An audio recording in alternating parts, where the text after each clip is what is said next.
এতিয়া চোৱা আমি ভইচৰ আন এটা নিয়মলৈ আহিলো। এইটো ভইচৰ 6 নম্বৰ নিয়ম। এতিয়া চোৱা কৈছে যে যদি এক্টিভ ভইচৰ বাক্য shall, will, can, could, may, might, must, তাৰপিছত উড এনেকুৱা ধৰণৰ ভাৰ্ব থাকে। কি থাকে? ভাৰ্ব থাকে। কি ভাৰ্ব? Modal verb. কি ভাৰ্ব থাকে? Modal verb. এইখিনি কি বুলি কোৱা হয়? মডেল ভাৰ্ব বুলি কোৱা হ'ব। যেতিয়া এইবোৰ থাকিব তেতিয়া কি কৰিম? এক্টিভৰ পৰা পেসিভ কৰাৰ সময়ত অবজেক্টটো সাবজেক্টত আনিম। আগৰ নিচিনাই হয় নে নহয়? আগৰখিনিৰ নিচিনাই অবজেক্টটো সাবজেক্টত আনিম। তাৰপিছত can, could, may, might, should, would যি থাকিব সেইটো তাতেই বহাই থম। য'ত আছে তাতেই বহাই থম।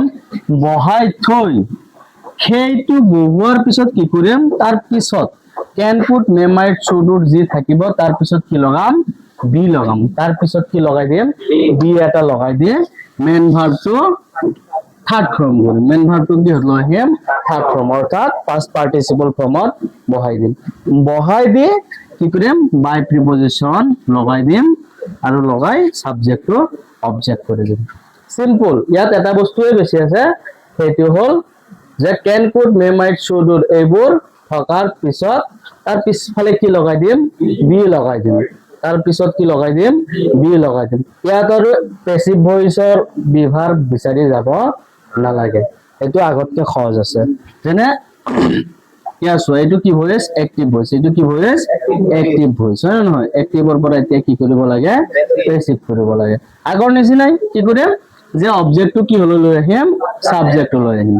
যে দা অর হয় নহয়? এইটো কেন, কুড, মে, মাইট যি থাকিব সেইটো বহাই দিম। বহাই দি কি কৰিম? তাৰ পিছফালত বি লগাই দিম। তাৰ পিছফালত কি লগাই দিম? বি লগাই দিম। বি লগাই দিয়াৰ পিছত যিটো মেইন ভাৰ্ব থাকিব এই মেইন ভাৰ্বটোক কি লৈ আহিম? থাৰ্ড ফৰ্মত। দুৰ থার্ড ফর্ম কি হয়? ডান হয়। কি হয়? ডান হয়। হয় নে নহয়? দা অর ক্যান বি ডান। তাৰপিছত কি কৈছে? বাই প্ৰিপজিশন লগাব কৈছে। তাৰপিছত কি লগাম? বাই প্ৰিপজিশন। বাই প্ৰিপজিশন লগাই দিলো। লগাই দিয়াৰ পিছত সাবজেক্ট যেটো থাকিব সেইটো কি হত লৈ আহিম? অবজেক্ট। সাবজেক্ট কি আছে?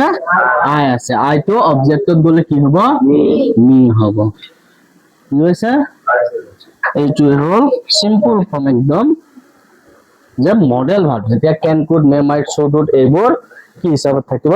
মানে বি ভাৰ্ব হিচাপত থাকিব হয় নহয়? তাৰ পিছত কি লগাই দিম? বি লগাই দিম। কি লগাই দিম? বি লগাই দিম। মেইন ভার্বটো থার্ড ফর্ম কৰিম, বাই প্ৰিপজিশন লগাম আৰু যেটো সাবজেক্ট থাকিব সেইটো অবজেক্টত লৈ যাম। ইয়াত আৰু বাকি একো নাই, আগৰ নিচিনাই।